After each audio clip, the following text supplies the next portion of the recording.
Hi, this is Dr. Cora Stack here.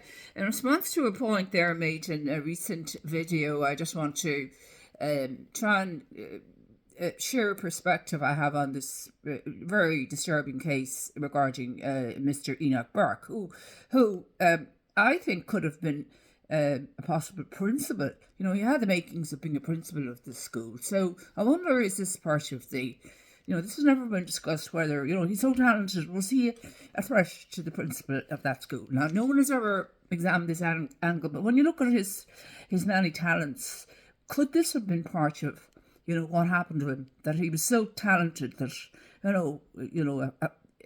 a slip like this would have ruined his chances of, becoming principal. I'm only putting it out there for consideration. I don't know, but I mean, this might be something that's never been examined by the media, so I'm putting it out there as is it a possible motive here?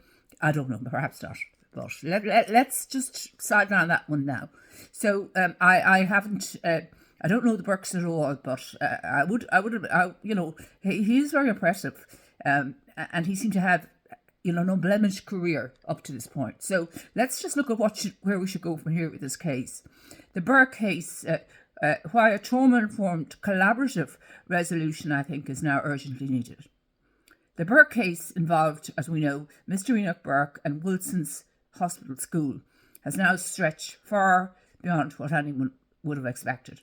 A school-based employment dispute has evolved into repeated court appearances, contempt rulings, imprisonment, public confrontations, and a great deal of emotional, social, and institutional strain.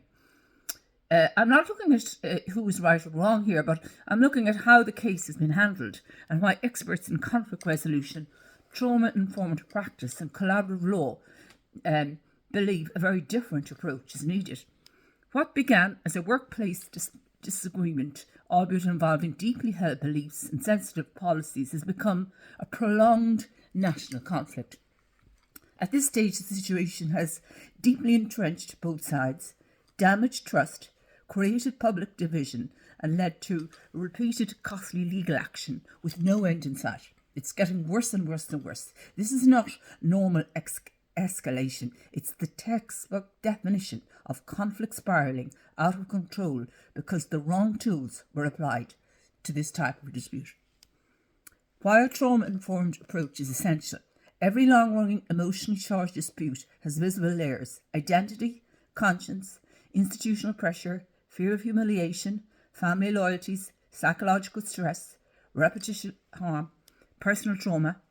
When conflicts involve strong beliefs or moral convictions, traditional legal processes, injunctions, contempt orders, punitive measures do not reduce conflict.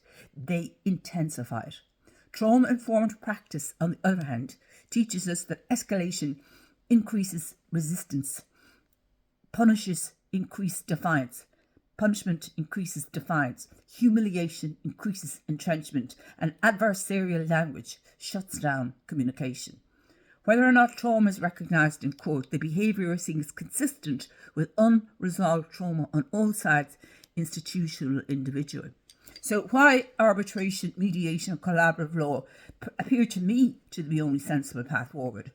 When a conflict becomes fixed, emotional, and deeply principled, the courtroom is the worst place to solve it.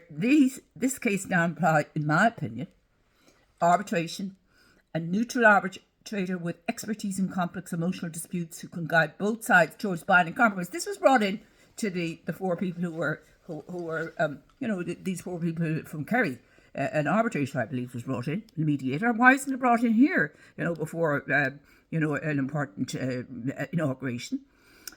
Trauma-informed mediation, a safe, controlled environment where both parties can speak without fear, judgment, or public exposure.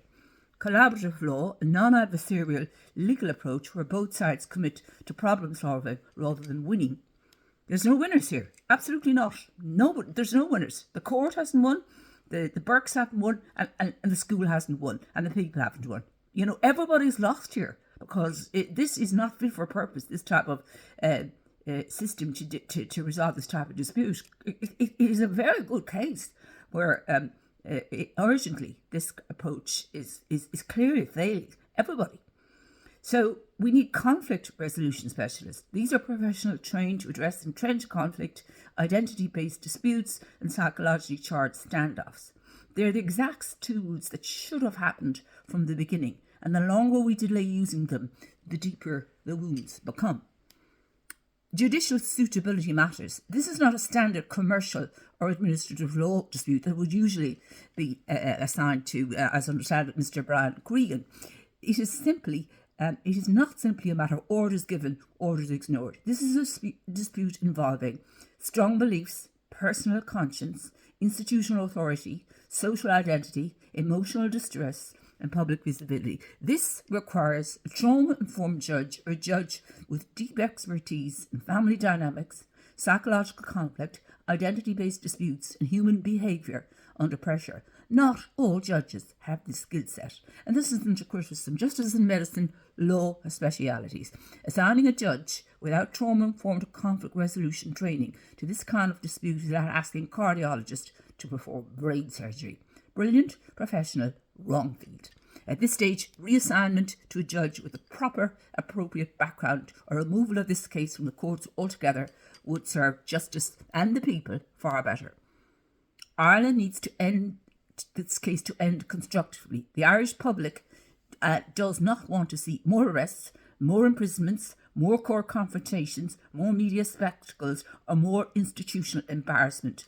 People want peace, closure, and compassion. They want the dignity of all parties, the individual, the family, the school, and the courts to be protected. And above all, they want to see the Irish justice system to demonstrate wisdom, not just procedure. So this is what we need. This case now needs a trauma-informed lens, professional arbitration, mediation, a collaborative legal framework, or a specialist judge with conflict resolution expertise, and an end to adversarial escalation.